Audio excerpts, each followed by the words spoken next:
On va regarder la factorisation en utilisant un facteur commun. On part de l'égalité k facteur de a plus b qui est égal à k fois a plus k fois b. Quand on utilise cette égalité du membre de gauche vers le membre de droite, on a ce que l'on appelle un développement. Alors que lorsqu'on l'utilise du membre de droite vers le membre de gauche, en reconnaissant ce que sont k, a et b, là on a une factorisation. On va factoriser l'expression 3x plus 27.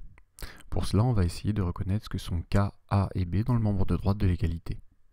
Il faut donc écrire 3x comme 3 fois x et 27 comme 3 fois 9. On a donc fait bien apparaître un facteur commun qui ici est 3. On met ce facteur commun en début de ligne et dans une parenthèse, on réécrit ce qui nous reste de la ligne.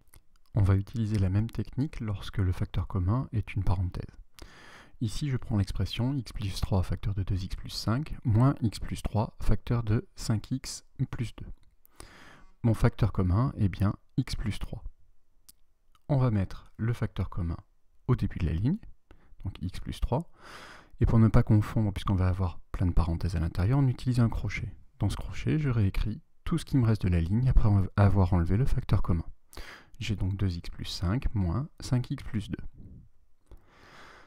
Ici, on se rappelle que lorsqu'on a un moins devant une parenthèse, on va prendre l'opposé de chacun des termes de la parenthèse.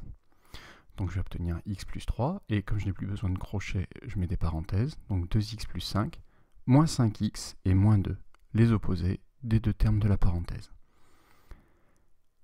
Je vais enfin réduire l'expression qui est dans la deuxième parenthèse, donc j'obtiens moins 3x plus 3, et ça, on peut finir de le factoriser par 3, qui est un facteur commun de la deuxième parenthèse.